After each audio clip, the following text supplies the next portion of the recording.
Disclaimer. The content of this video is intended for educational purposes and is presented under the boundaries of fair use laws. This video is not made for kids and is not targeted toward viewers under the age of 13.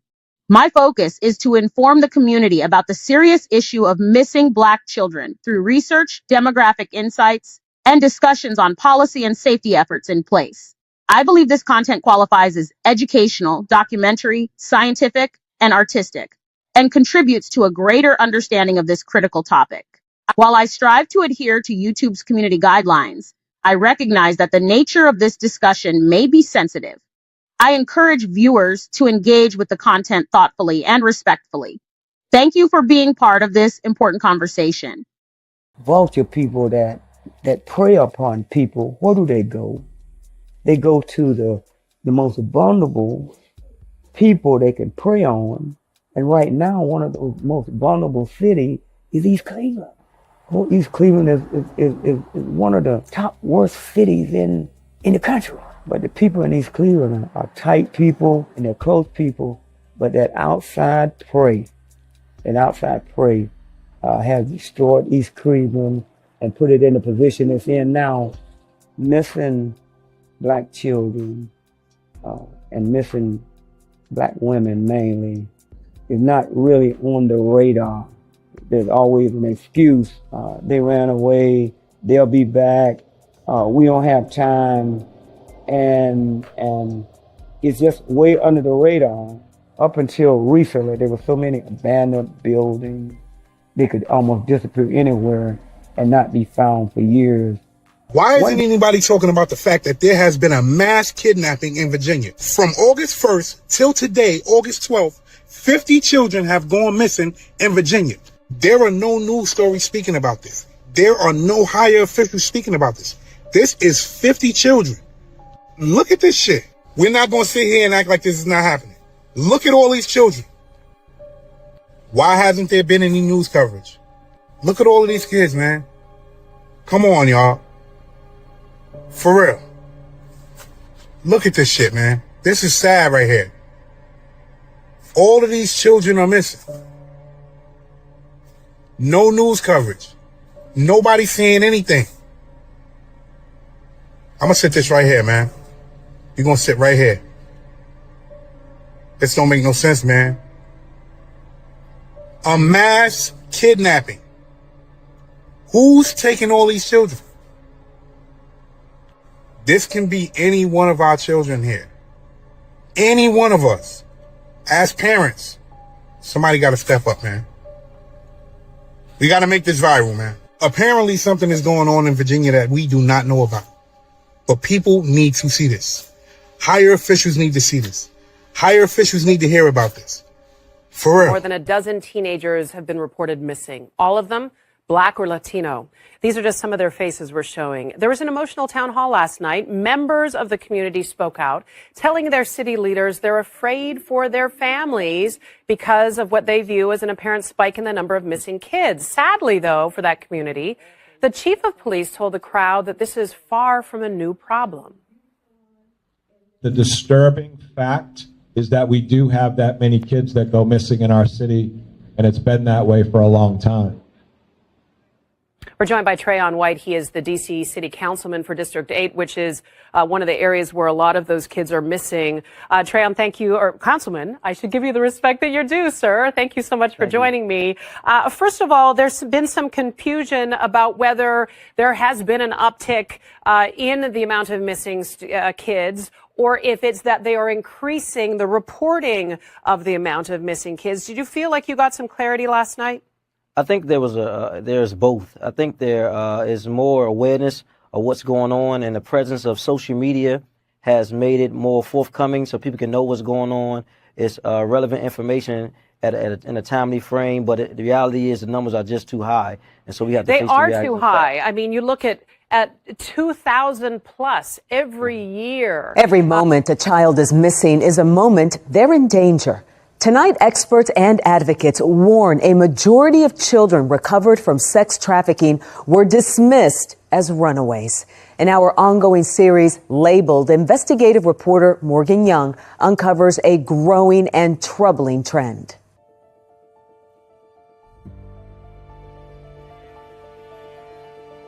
Most of the youth we've served have the runaway designation. What does that mean?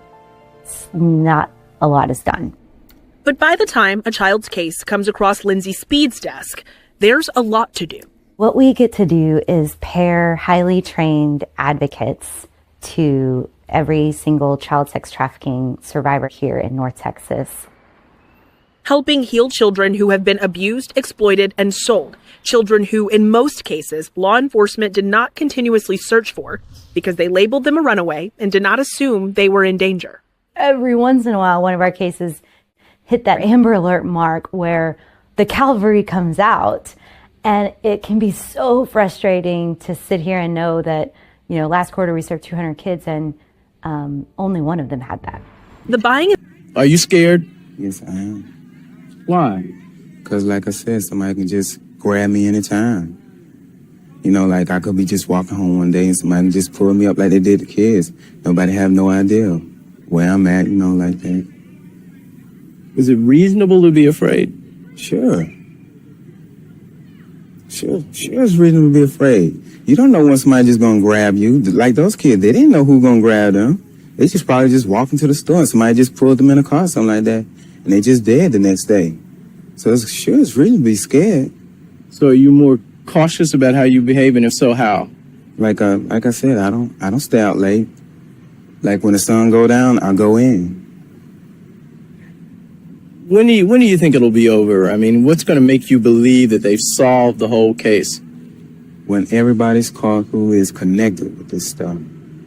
When they have announced on the news, we have so many suspects that was connected with Atlanta murders. That's when I might think it's over. Other than that, to then, that's just me in the house right now. I don't hang out past 11 o'clock. Like, I might see some kids. I might be in the car and see people hanging out, kids around my age just hanging out at 11 o'clock and stuff like that. See, they ain't, they're just jiving around, man. They might end up getting killed, something like that. Thank you. You're welcome. What's your name again? Rodney Walker.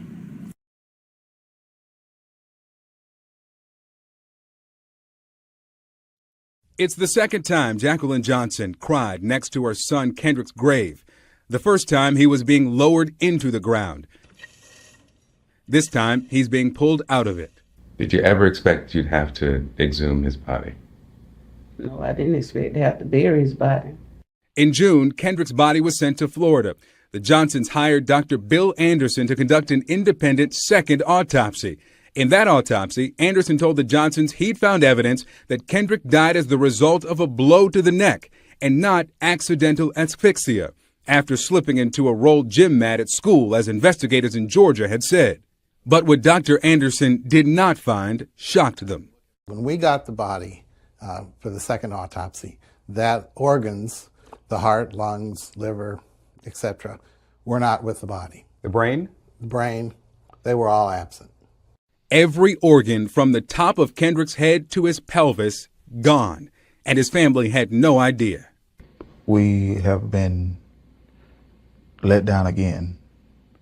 And when we buried Kendrick, we thought we was burying Kendrick, not half of Kendrick. I'm not sure at this point who did not return the organs to the body, but I know when we got the body, the organs were not there. So CNN contacted the two entities that had custody of Kendrick's body and access to his organs. The Georgia Bureau of Investigation, which conducted the first autopsy in January, and Harrington Funeral Home, which the Johnsons chose to embalm and prepare Kendrick's body for burial days later. A spokeswoman for the state tells CNN after its autopsy, the organs were placed in Johnson's body, the body was closed, then the body was released to the funeral home.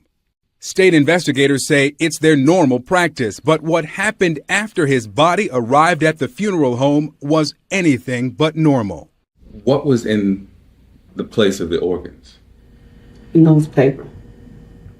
Newspaper. Dr. Anderson showed me the pictures of Kendrick's body he'd taken during the second autopsy. It's a Black Friday ad, JCPenney ad. Yes. Stuff in that newspaper in like he was a garbage can inside his body. It's unbelievable. I'd imagine that that's a different kind of pain. Yep. Why do you think that there would be newspaper stuffed in your child? I never heard of that before. Never. Neither had the founder of a national embalming academy contacted by CNN, who said it's not consistent with the standards of care in the industry, nor had the president of the National Association of Medical Examiners, who told CNN he's never heard of this practice. Why would the funeral home discard his organs and stuff them with newspaper? The question is, why didn't he tell us? So what exactly did the Harrington Funeral Home do with Kendrick's organs? And why was he stuffed with old newspaper? We went to their office to find out, but their response to us? No comment. However, in a letter to the Johnsons' attorney, Harrington Funeral Home owner Antonio Harrington denies he received Kendrick's organs.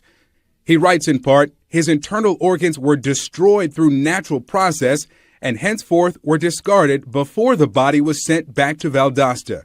It's another disappointing answer for parents determined to know what happened to their son before and now after his death. And they admit they're struggling. Unbearable, just about. Only thing that wakes you up in the morning is just to keep pushing. Victor Blackwell joins us now. This is an unbelievable newspaper inside this young man's body. I understand there's an investigation into where Kendrick Johnson's organs went and why. What do we know about it? Well, Anderson, we contacted the Georgia Secretary of State's office because they issued licenses to funeral homes. We wanted to check on the history of Harrington Funeral Home. And when we told them why we were calling, they decided that they too wanted to know where are Kendrick Johnson's organs, and they wanted to know more about this process, this practice of stuffing bodies with newspapers, something that they'd never heard of either. How was the family's autopsy doctor able to determine the cause of death then?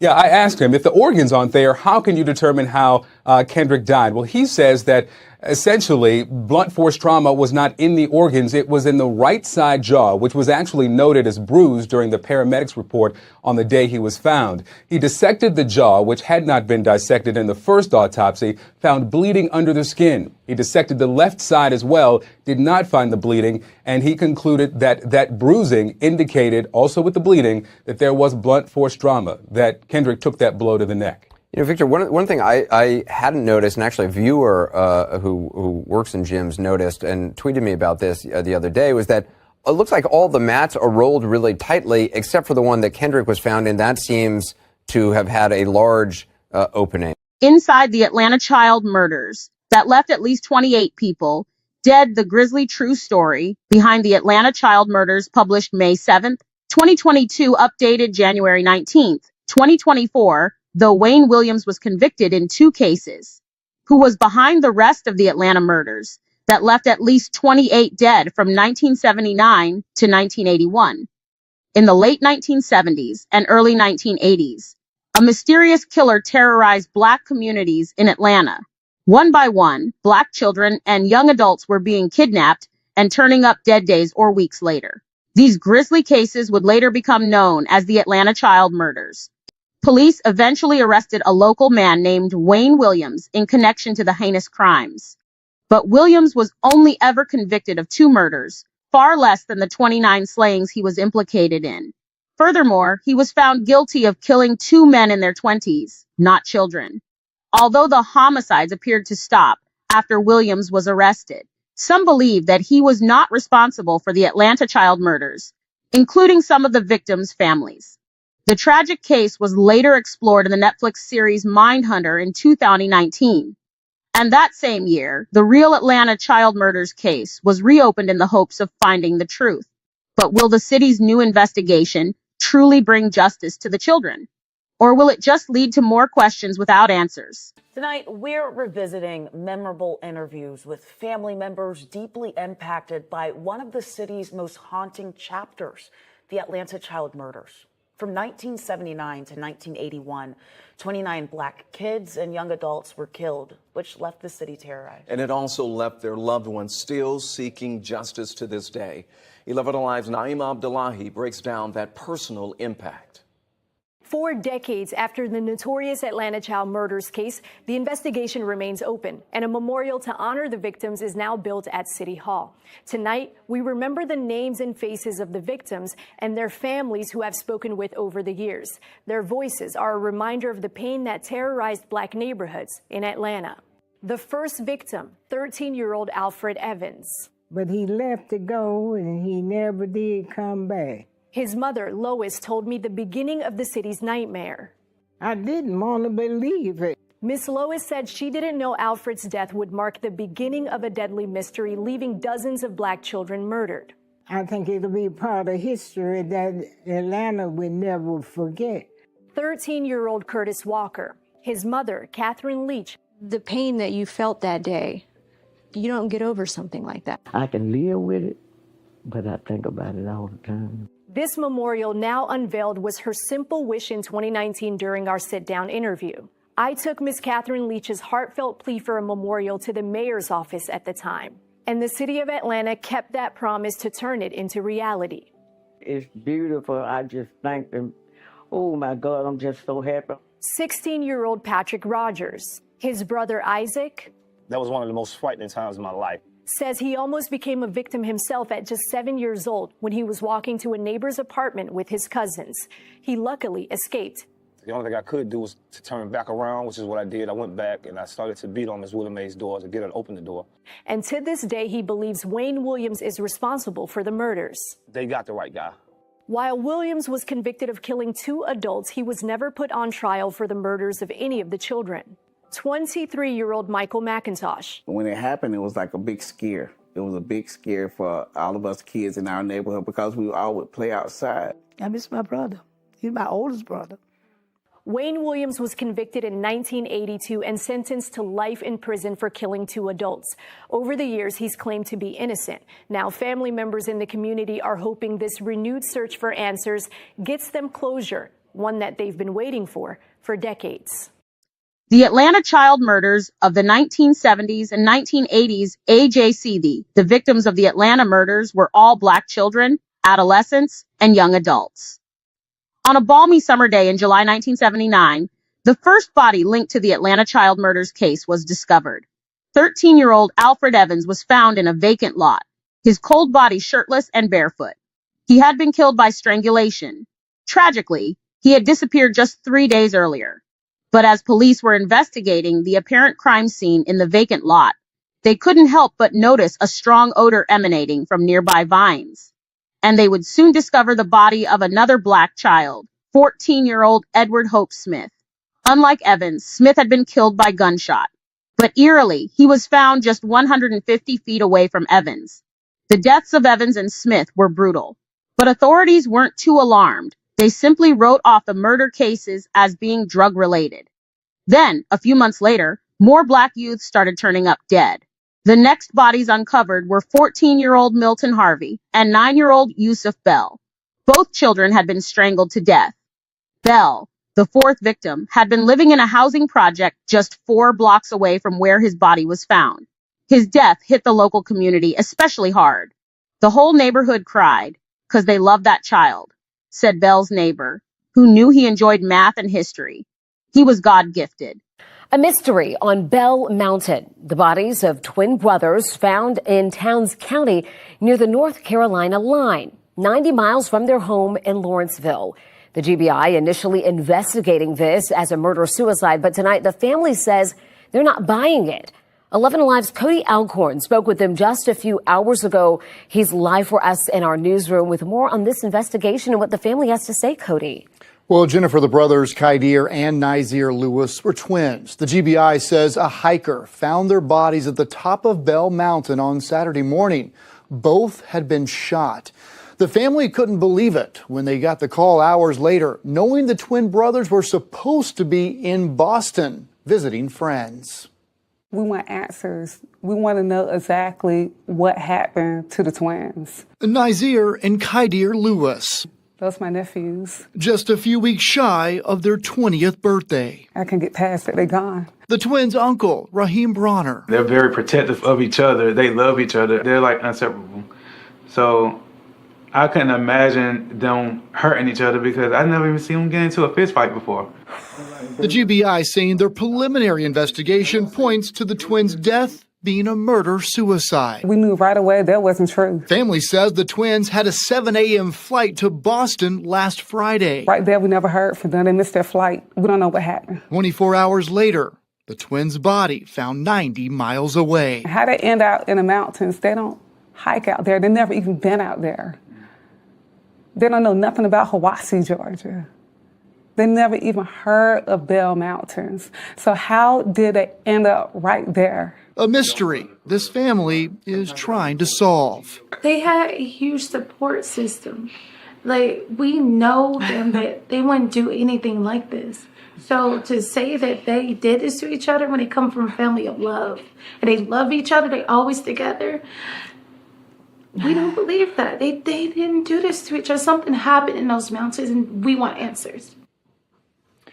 I did reach out to the GBI tonight. A spokesperson says the twins' autopsies is finished, but they're awaiting additional forensic testing to be finished, as well as the investigation portion of this, before they issue a final ruling on the brothers' causes of death. Before the pandemic, as you all know, we reopened the investigation into the Atlanta missing and murdered children. This was a very, very painful time in our city's history. I know Michael Langford, Brenda Muhammad, and many others here today remember that time very well, experienced that there were murders of innocent children and young people in our city that went unsolved for many years. Part of my asking that this be reopened was in light of where we are with DNA testing some 40 years later. What, if anything, more could we take a look at to make sure that we have examined everything possible to make sure that the person or people responsible are being held accountable? A few things have happened since we reopened this. Thus far, investigators have methodically reviewed an estimated 40% of the collected evidence to determine which items can be submitted for additional processing to a private lab. On June 21st, we have moved forward with that processing. We are not sharing the names of the victims that we were able to extract DNA for testing because we want to be mindful of the integrity of the investigation. This private lab has extensive experience in the field of analyzing deteriorated DNA and has a successful history in providing evidence in high-profile nationwide murder cases. Fiber evidence was reanalyzed in all 30 of the cases, and investigators have also extended the timeline from 1970 to 1985 to see if there are any additional children or victims that perhaps have been overlooked. I believe there are 2 cases, Chief Bryan can correct me if I'm wrong, that we have been able to send off DNA for additional analysis. So we certainly hope to have that information back over the next few months. Hopefully, before I leave office, I hope that we're able to get it back. But if not, I trust that whomever the next mayor is will keep this as a priority. And it's truly my hope that with the analysis of this additional DNA, that we can have some additional answers. Also, there is the art memorial that is now at Hartsfield Jackson with portraits of all of the children. And we are also moving forward with the placing of the eternal flame on the grounds of City Hall. So we will continue to keep you updated. Thank you, Chief Bryan, and to all of the officers who have continued this important work. I think he had something to do with some of them. I don't think he killed them all, but some of them I do think he did kill.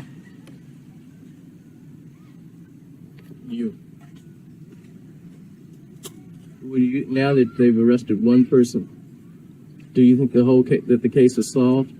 I don't think so. I don't think he was the only one any someone else was involved.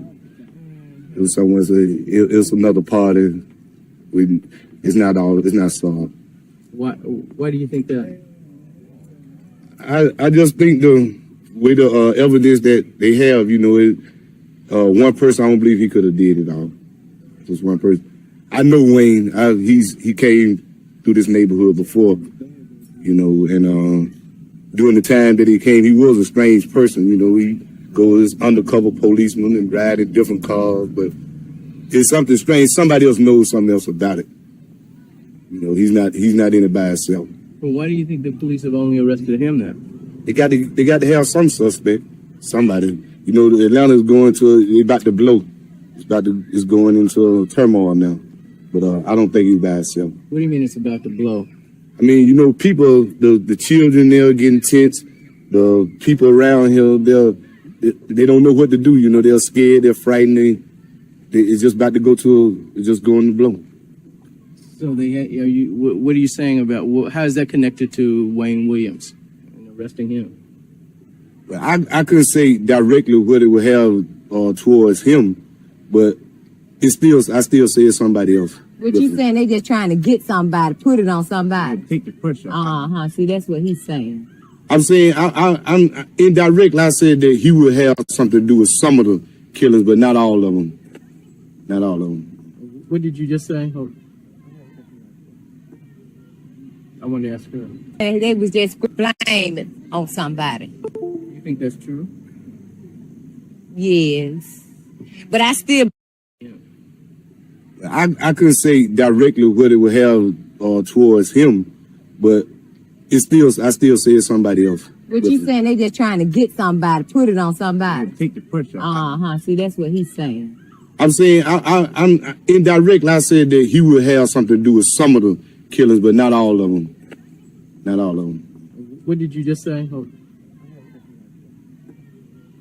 I wanted to ask her. Now, the way I interpret what he was saying, they was just grabbing for straws and blame it on somebody. You think that's true? Yes, but I still believe Wayne got something to do with it. He's a very intelligent person. Now they're not gonna get him they'll probably try to hold him to get him to crack, but he's very intelligent. It won't be that easy. They're going to come up with some very solid physical evidence. And he's not going to crack. He's a very intelligent person. I don't think he's going to get on there and nut up either. 4 murdered Black kids in the span of a few months raised suspicion among the victims' families that the crimes could be related. Still, the Atlanta police did not establish any official links between the murders. Yusuf Bell, 9, was the 4th victim discovered during the Atlanta child murders case. By March 1980, the death toll had reached 6. At this point, it became increasingly clear to residents that their communities were in serious danger. Parents started imposing curfews on their children, and yet victims kept turning up. They were almost all boys, except for 2 girls. And though a couple of victims linked to the case were later identified as adult men, most of them were children, and all of them were Black. African American communities in and around Atlanta were gripped with fear and anxiety, but they were also extremely frustrated since the Atlanta police had still not drawn a connection between the cases.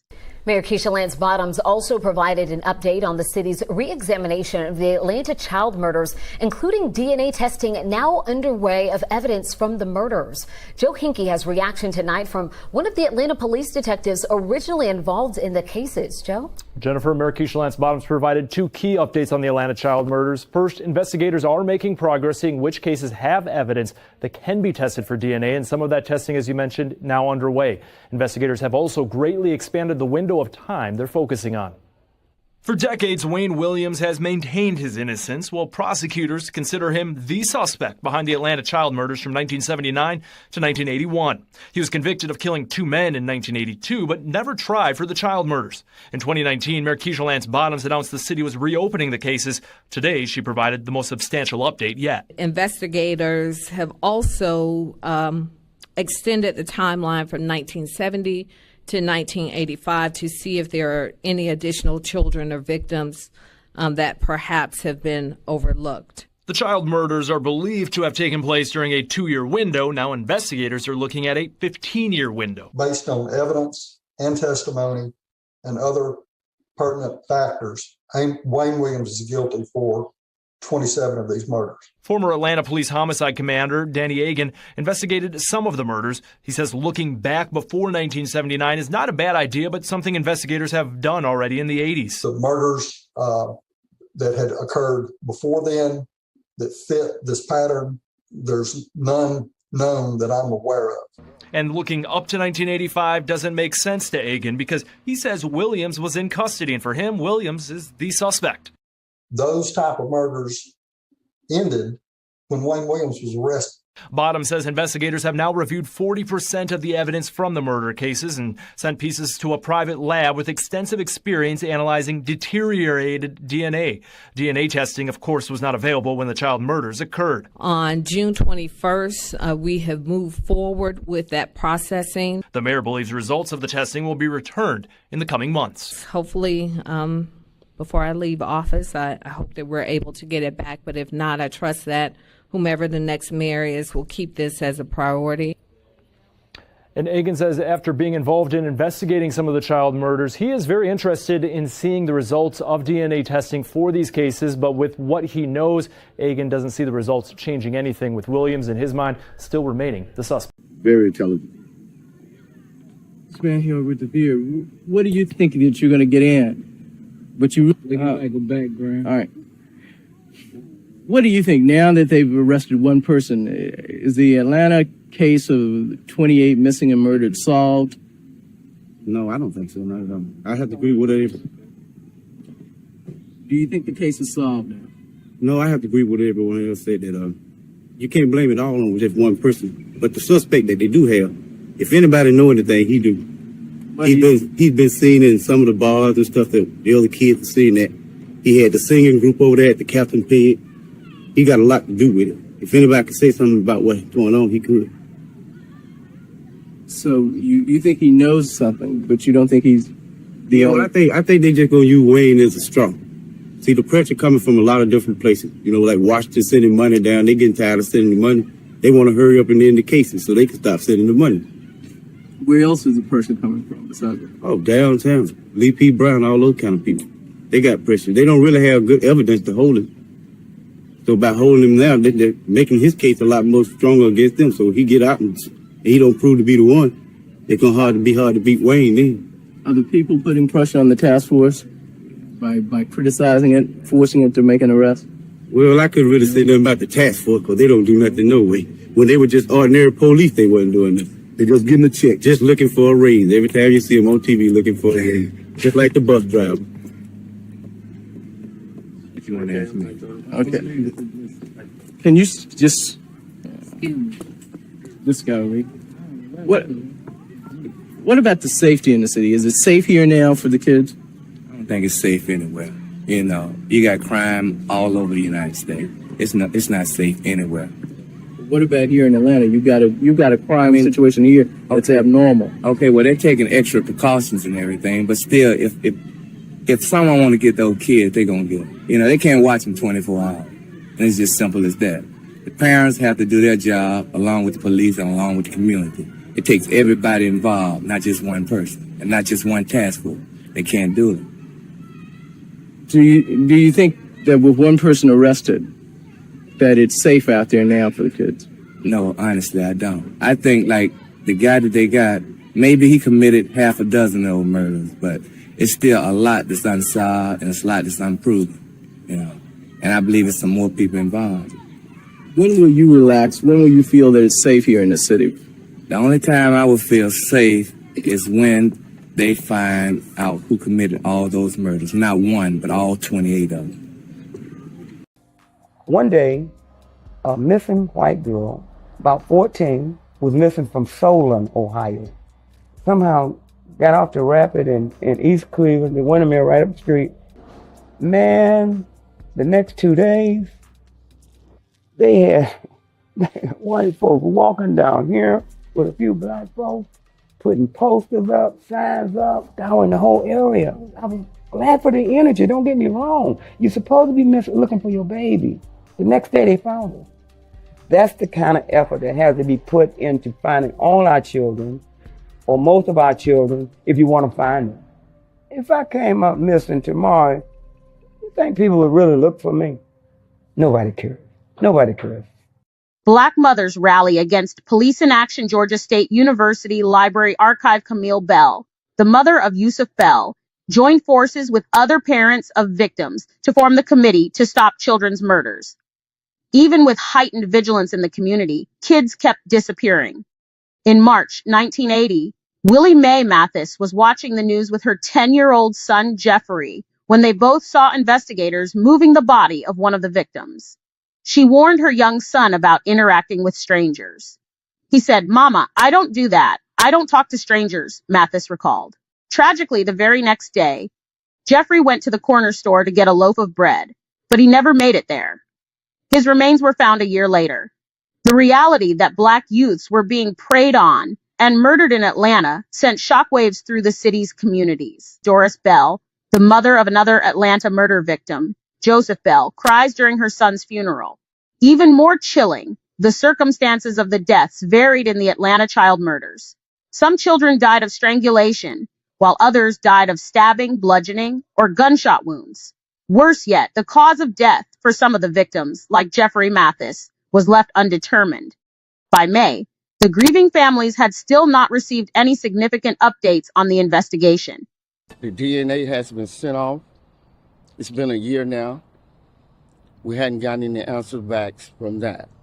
We'd like to know what's going on with the DNA. Well, the families today of the Atlanta child murder victims are continuing their quest demanding for answers. Now, the group coming together today to speak with 11 Alive's Bo Beth Yates say that it's been 1 year since they've gotten any updates from the city after the city said that it was going to retest DNA evidence in the cases. As the memorial sits unfinished for the victims of the Atlanta child murders, family members of those children say it's time to get serious about solving this crime. I waited and I waited and I waited for somebody to come and tell me that they found the killer, Curtis, but no one never come. Catherine Leach is the mother of 13-year-old Curtis Walker, one of the more 24 Black children murdered in the late 70s and early 80s killing spree now referred to as the Atlanta child murders. It's still there. I still hurt because I still don't have no justice. Leach was part of a group that came together today in hopes of pushing the city to provide an update on the case, which was reopened in 2019. Last year, Atlanta police said they were using a forensic company in Utah to retest DNA evidence. It's been over 40-some years, and no one has been charged with the murders of those children. The case is still widely debated, as is who's responsible. Investigators have long said they suspect Wayne Williams.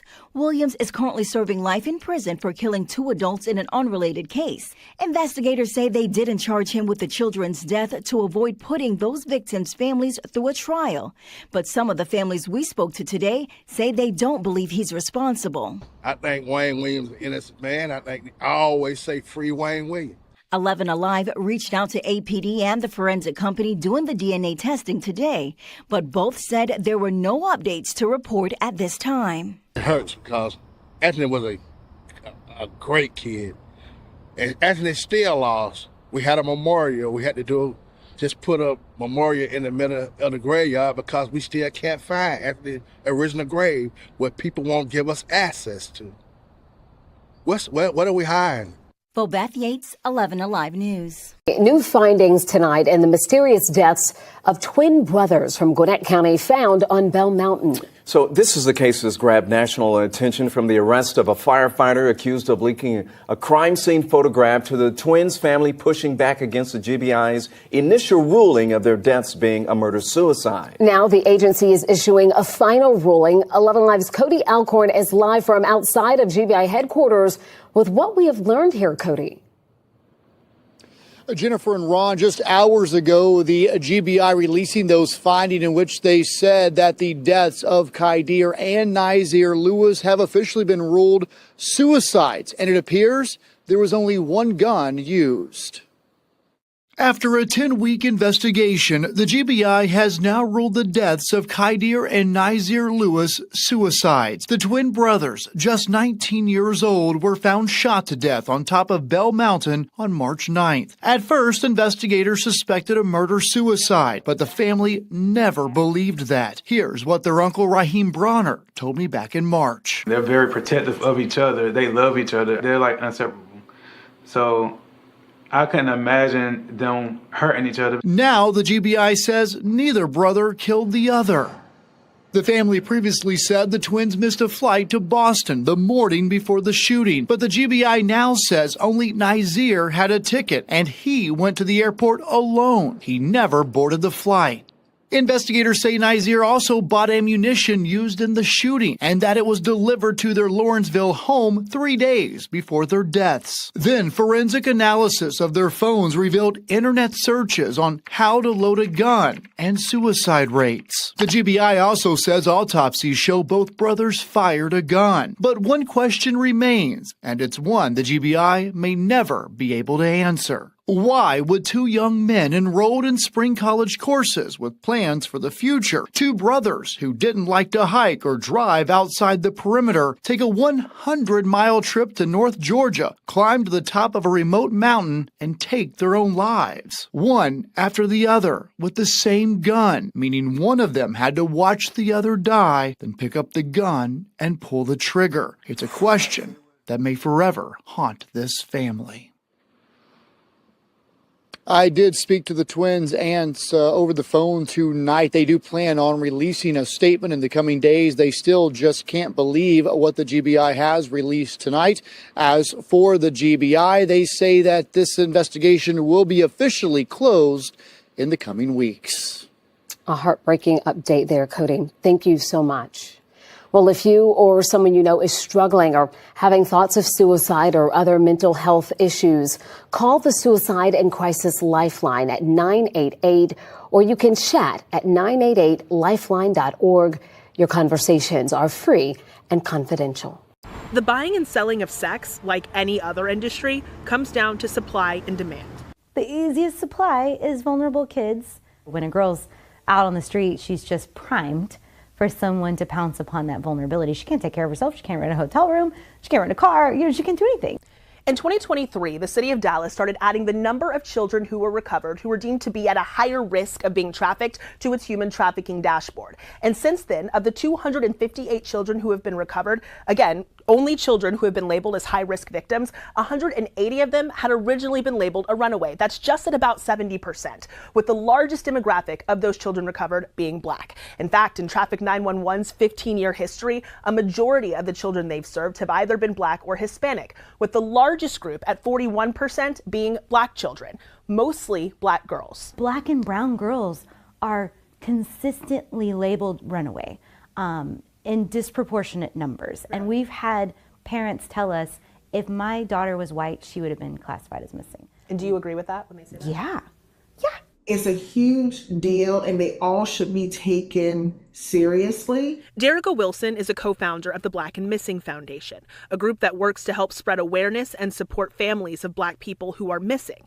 She also spent more than 20 years in law enforcement in Virginia and Washington, D.C. They're not seeing our children as children. They're seeing our children as adults. Both Wilson and Speed believe that systemic racism and implicit bias create a stigma that a Black girl who is missing is likely not in danger and shouldn't trigger an emergency response. They're runaway, they're grown, they are doing their own thing.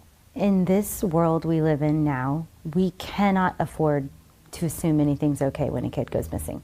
I don't care where they go or how long they're gone. The Black and Missing Foundation is well known for creating social media flyers and posting updates on cases. Law enforcement, put that missing person on your website. That is the bare minimum that the agency can do. But it's a support many families told us they were surprised they did not receive and had to do on their own. I'm not surprised. So often families, they're like, you all are our last hope. Hope is a foundation. For Lindsay Speed's team at Traffic 911. This is not going away. We're not working ourselves out of a job anytime soon. Their job is to help children heal. But she says the goal should be to find them before their case comes across her desk. We have to level up our urgency. The longer they go missing, the much more likely it is that they're going to be trafficked. In Dallas, police can elevate a missing child case to a high-risk victim if the child is a frequent runaway or has been missing for more than 30 days. But families I spoke with say 30 days is too long to wait. In some cases, their kids were trafficked in just days. We have been digging into this issue in our Labeled series. You can find all those stories right now on WFAA.com. Frustrated by Atlanta Mayor Maynard Jackson's inaction and the reluctance of the Atlanta police to recognize the murders as connected, the community began organizing on their own. In August, Camille Bell, the mother of Yusuf Bell, joined forces with other parents of victims and formed the Committee to Stop Children's Murders. The committee was supposed to act as a community-powered coalition to push for accountability over the stalled investigations of the slain kids. Incredibly, it worked. The city significantly increased both the size of the investigations task force and the total reward money for tips. Bell and the committee members also successfully galvanized the community to become active in safeguarding their neighborhoods. We were encouraging people to get to know their neighbors, Bell told People magazine. We were encouraging the busybodies to go back to dipping into everybody's business. We were saying that if you tolerated crime in your neighborhood, you were asking for trouble. According to Bell, the murder of 13-year-old Clifford Jones, a visitor from Cleveland, also helped push Atlanta's authorities into action. After all, the murder of a tourist had made national news. Meanwhile, local citizens armed themselves with baseball bats, volunteering for the city's neighborhood patrol. And other volunteers joined the citywide search to uncover clues that could help solve the case. A few months after the committee's formation, Georgia officials requested that the FBI join the investigation. 5 of the nation's top homicide detectives were brought in as consultants, and 2 U.S. Justice Department officials were also dispatched to the city to provide support. At long last, authorities were taking the case seriously.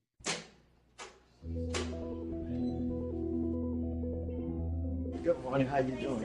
When we returned to prison for our final interview with Wayne Williams, we had one question he was not expecting.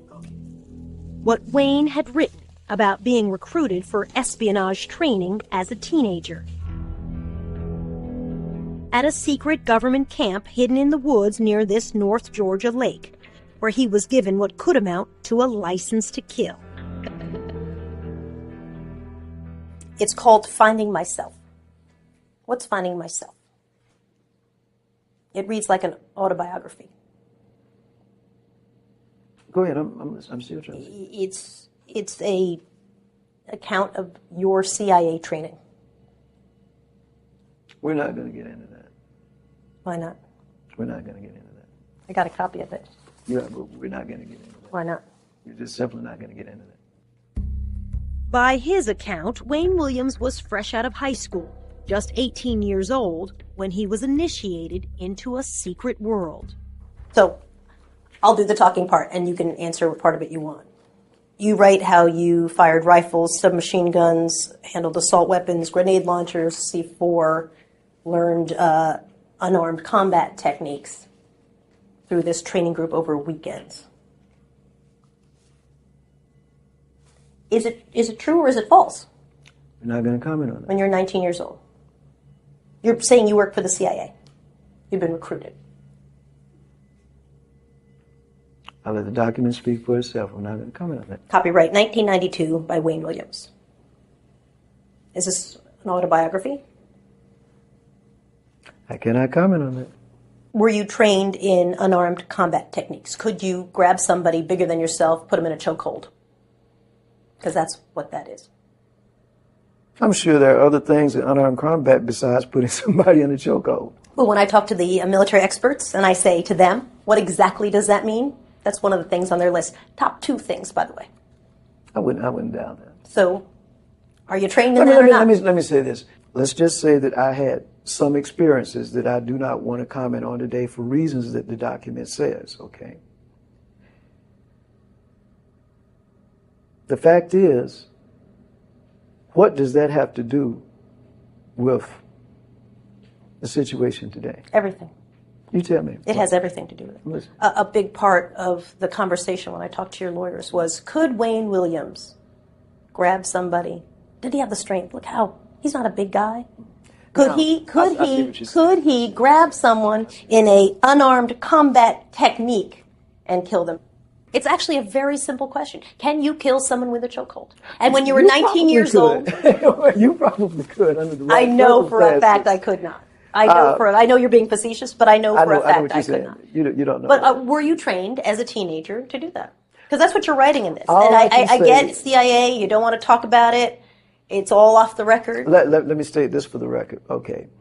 I think in the paper that you have, and I will say this, that it says that there was contact with a certain program. And I will say it was the junior officer training program, which was run by a certain agency, and you're correct, CIA. But I never said that I worked for them. I simply said now who's splitting hairs? That I were had you trained? some contact with some person, and that's all I'm going to say. Were you trained That's all I'm in gonna these say. techniques? That's all I'm going to say. The arrest and conviction of Wayne Williams. From 1979 to 1981, 29 Black children and young adults were identified as victims in the Atlanta child murders. On April 13, 1981, FBI Director William Webster announced that the Atlanta police had identified the killers, seemingly indicating multiple perpetrators, of 4 of the slain children. However, authorities lacked sufficient evidence to file charges. Then, a month later, a police officer working the department's stakeout operation along the Chattahoochee River heard a splashing sound. The officer then saw a station wagon pass overhead on the South Cobb Drive Bridge. Suspicious, he decided to stop the driver for questioning. That driver was a 23-year-old man named Wayne Williams. The officer let Williams go, but not before grabbing a few fibers from his car. And just 2 days later, the body of 27-year-old Nathaniel Carter was discovered downstream. Eerily, the body wasn't far from where the body of 21-year-old Jimmy Ray Payne had been found just a month earlier. In June 1981, Wayne Williams was arrested in connection to the deaths of Payne and Carter. He would later be convicted of the murders of both men, who were among the few adult victims in the Atlanta murders case. And Williams was sentenced to life in prison. But although he was accused of being the Atlanta child killer, he was never convicted of any other murders. Famed FBI profiler John Douglas believed that Wayne Williams was responsible for some of the Atlanta murders, but perhaps not all of them. Since Wayne Williams' arrest, there have been no more related killings, at least none that were reported as such. But there are some who remain skeptical that Williams was a serial killer, including many of the victims' families. And to this day, Williams maintains his innocence. Additionally, Wayne Williams' conviction relied on a few strands of fiber that the prosecution claimed were found on the bodies of Carter and Payne. Apparently, these fibers matched a rug in Williams' car and a blanket in his home. But fiber evidence is often considered less than reliable, and discrepancies in witness testimonies cast more doubt on Williams' guilt. Atlanta child murder suspect Wayne Williams has a new attorney, and she's talking exclusively with 11 Alive. Williams is in prison convicted of murdering 2 men, presumed guilty of murdering at least 24 children. Nearly 40 years after his conviction, the investigation is now back open. But his attorney told our Caitlin Ross they still don't have any answers. Janice Mann just sat down with Wayne Williams in prison, and she says they talked for 3 hours about his case. And she says he cried, talking about how the families of the children murdered in Atlanta in the 70s and 80s still don't have closure.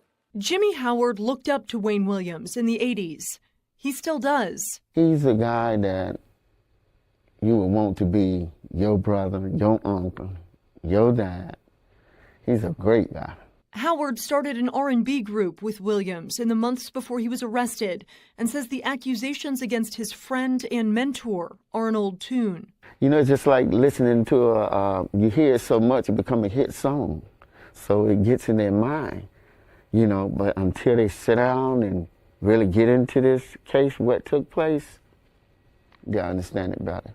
Attorney Janice Mann didn't know much about Wayne Williams when she was asked to represent him. I was absolutely stunned by the lack of evidence that convicted him, and it took me a little while to understand the theater in the community, the political and social atmosphere that existed at that time. In 1981, Williams was convicted of murdering 2 grown men, but at trial, prosecutors told the jury he was responsible for the deaths of dozens of children, even though he was never charged. We start with the facts. Where are the facts? Where is the evidence? Former Mayor Keisha Lance Bottoms reopened the investigation into those child murders in 2021. Atlanta police sent 2 DNA samples to a specialized testing facility in Utah. But 16 months later, Mann says she can't get answers about what those tests found. We have no answers from the city of Atlanta or from the district attorney's office. I asked the city, Atlanta police, and the district attorney's office about the samples, and they told me so far, no official report is available. Mann thinks Wayne Williams and the families of those kids have already waited too long for justice. My goal is to make sure that the truth comes out, that these families do receive answers and they do receive closure, and that he doesn't die in prison waiting for his name to be cleared. Wayne Williams was denied parole in 2019. He'll next be eligible in November of 2027. That's still 5 years away. A number of alternative theories have cropped up throughout the years, ranging from a pedophile ring to the government conducting horrific experiments on Black children. But one of the most widely believed theories is that the Ku Klux Klan was behind the Atlanta child murders. In 1991, it was revealed that a police informant allegedly heard a KKK member named Charles Theodonders Verbalin to choke a Black teenager named Luby Geter after the boy accidentally scratched his truck, while the Atlanta child murders were still happening. Horrifically, Geter ended up becoming one of the victims. His body was discovered in 1981, just weeks after Sanders' threat.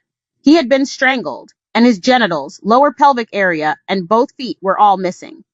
Years later, a 2015 report by Spin magazine uncovered shocking details of a high-level secret investigation by the Georgia Bureau of Investigation and various other law enforcement agencies.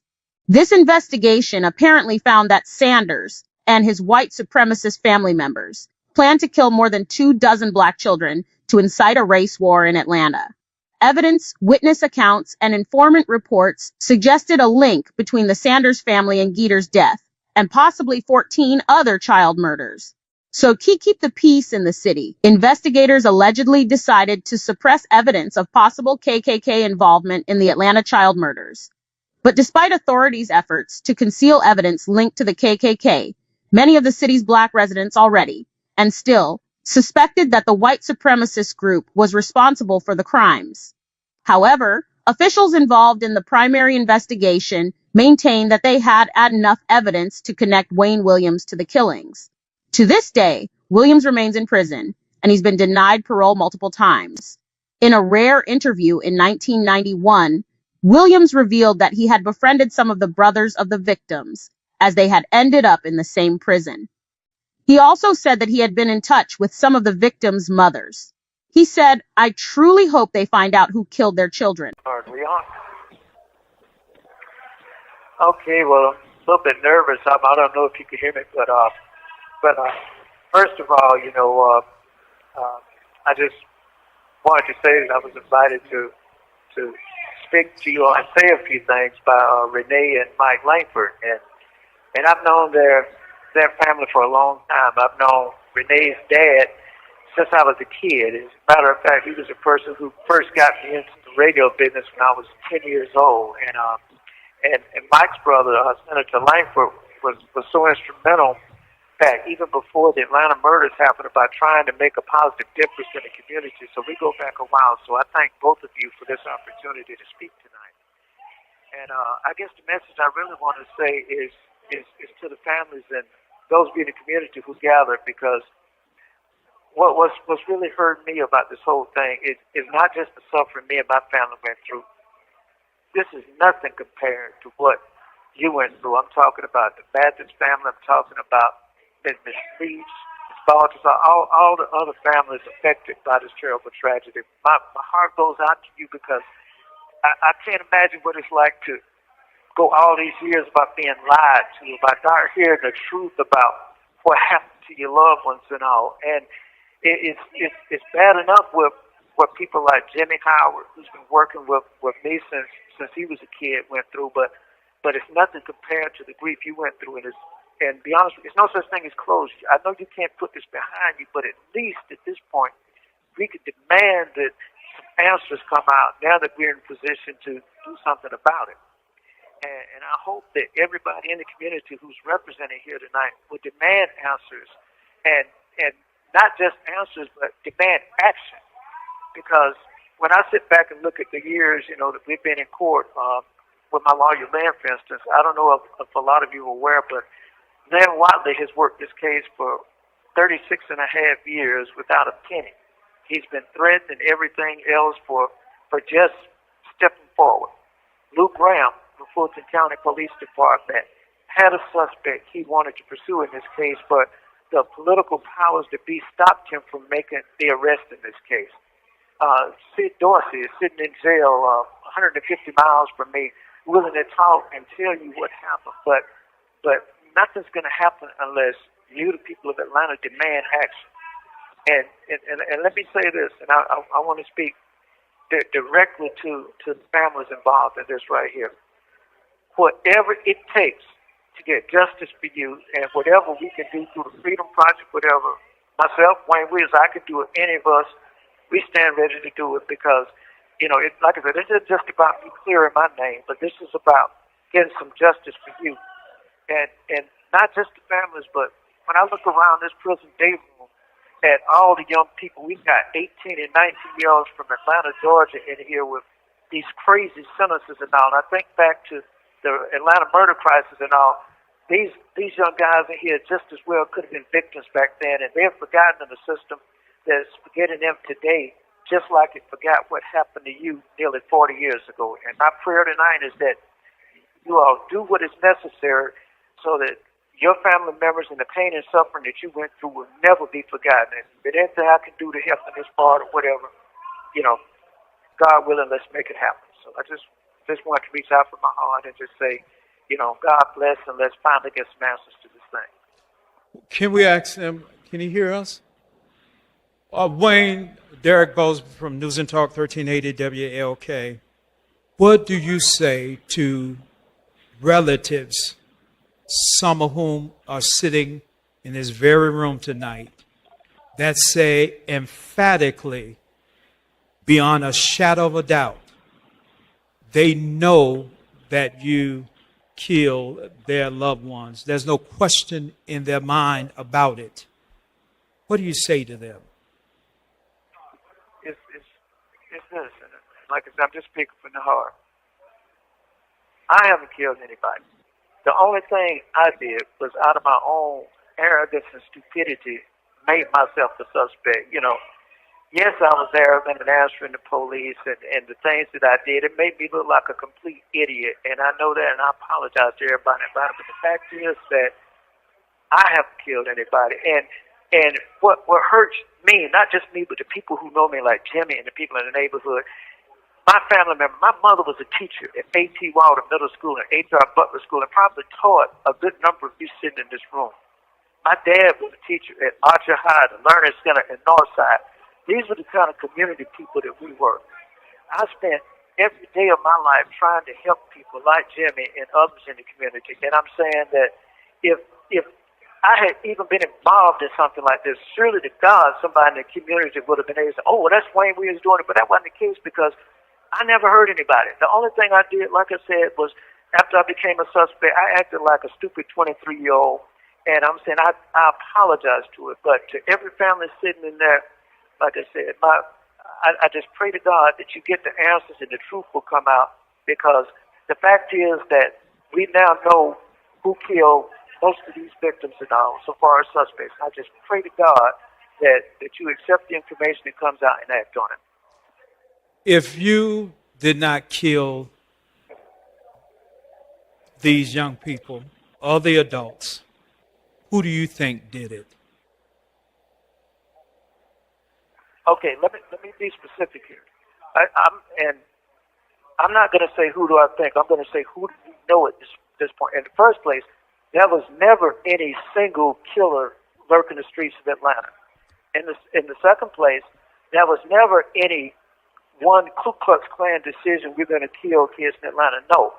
What you had from what we're able to gather through nearly 30 or 40 years of investigation is that you had several groups of killers operating at the same time. One of the groups of killers was involved in a drug ring in Atlanta in some of the cases. We know this for a fact. One of the other groups of killers was involved in a child sex ring, and I think they had suspects in this case, okay? And they actually had eyewitnesses to two of those killings.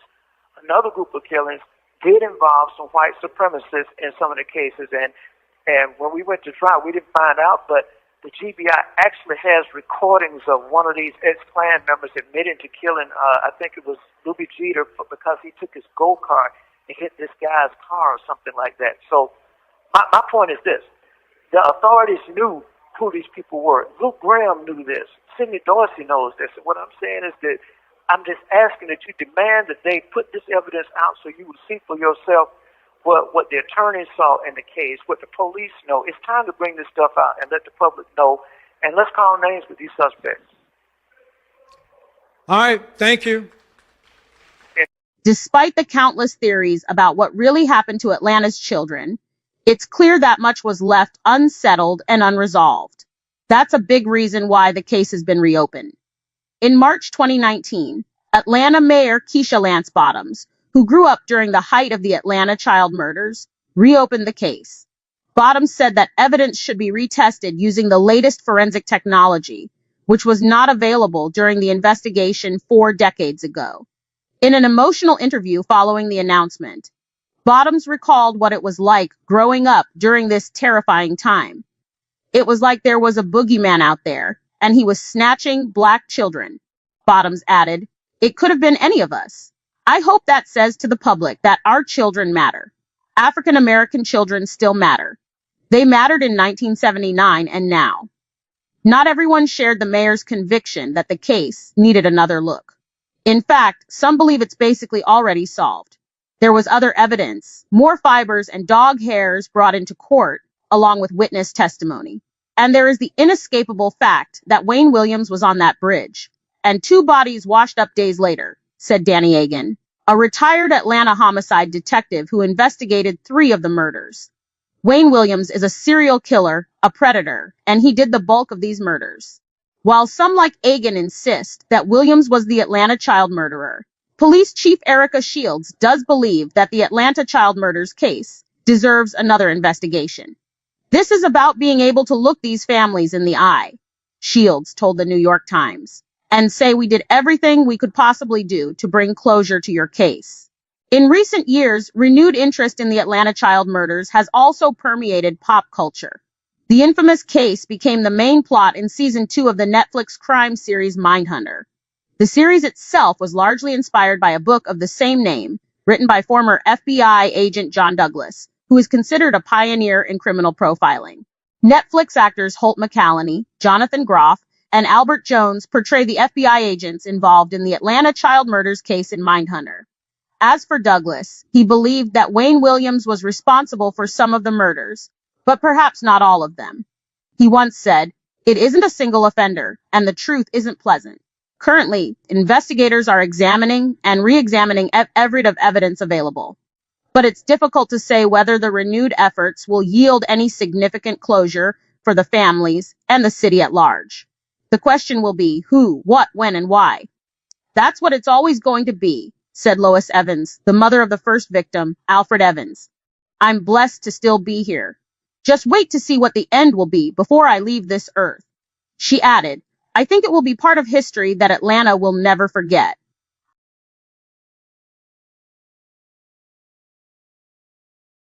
Thank you, Chairman. Thank you, Colonel, and to the team that's here today. I have 2 questions. My first question is around the alert system, Amber Alert, Silver Alert. and all the systems that are in place around missing persons here in the Commonwealth. Legislation was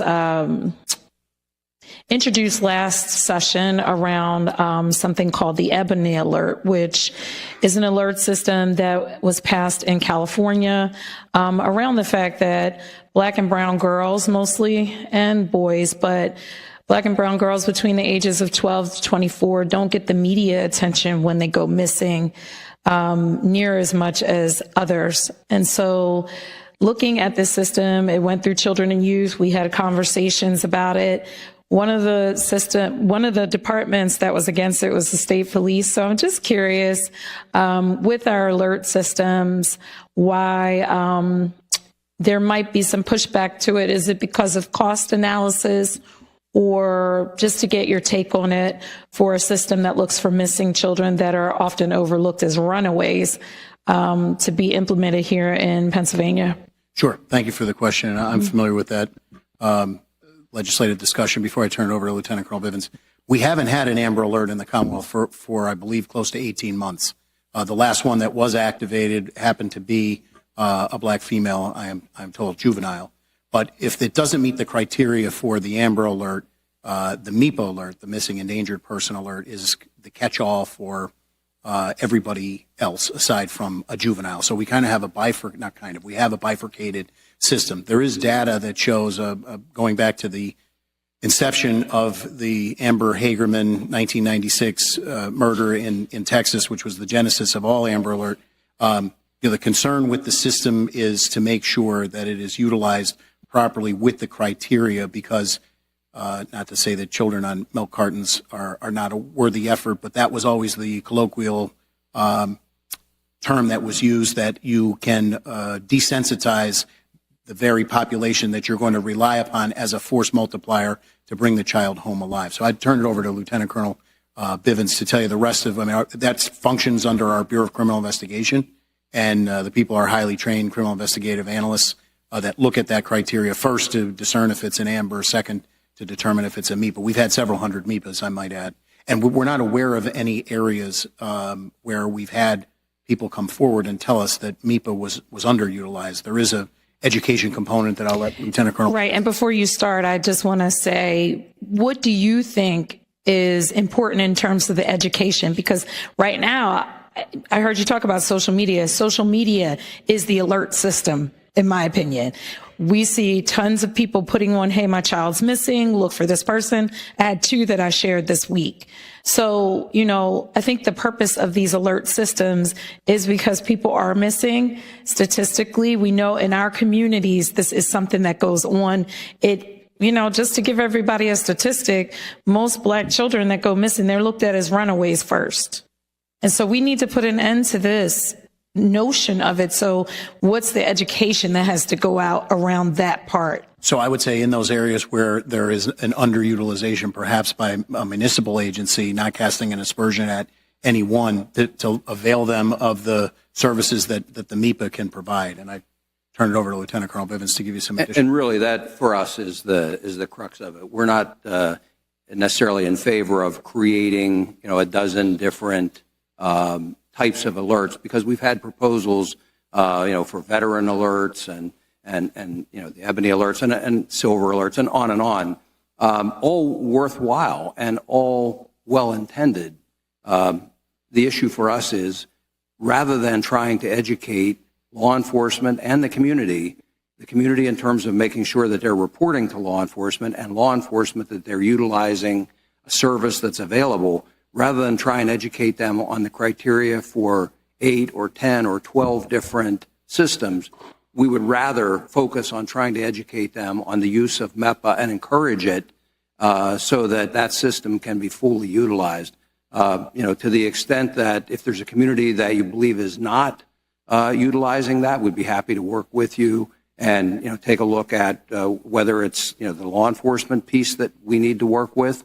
And we can certainly work through MOPEC to get additional information out to local departments, make sure that they fully understand how it works and how to activate that system. We try to make it as easy as possible. We have people available that take that call 24/7 and are highly trained and quickly analyzing a situation, both to determine whether it's an amber or meets the criteria for the MIPA, and then working with those agencies as we go forward.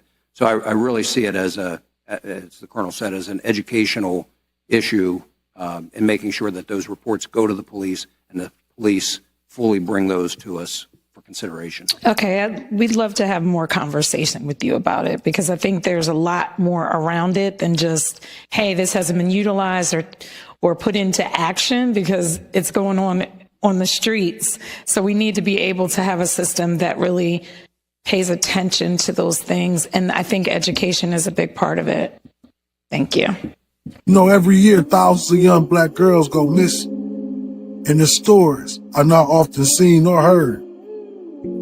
In 2022 alone, young black women aged 20 or younger made up just 2% of the U.S. population, but accounted for more than 15% of all missing persons in that age group. That means around 80,000 young black girls were reported missing that year alone. Across all ages, black Americans make up only 14% of the population, but represent 37% of the missing person cases recorded by this FBI. And shockingly, in 2022, over 36% of the 271,000 women and girls reported missing were black, even though black women and girls comprise just 14% of the female population. These aren't just stats. These are our daughters, sisters, and neighbors. But what does God say? He commands us, learn to do right, seek justice, correct oppression. Isaiah chapter 1, verse 17. He calls us to defend the weak and raise the voiceless. Psalm chapter 82, 3 and 4. See, here's what we can't stay silent.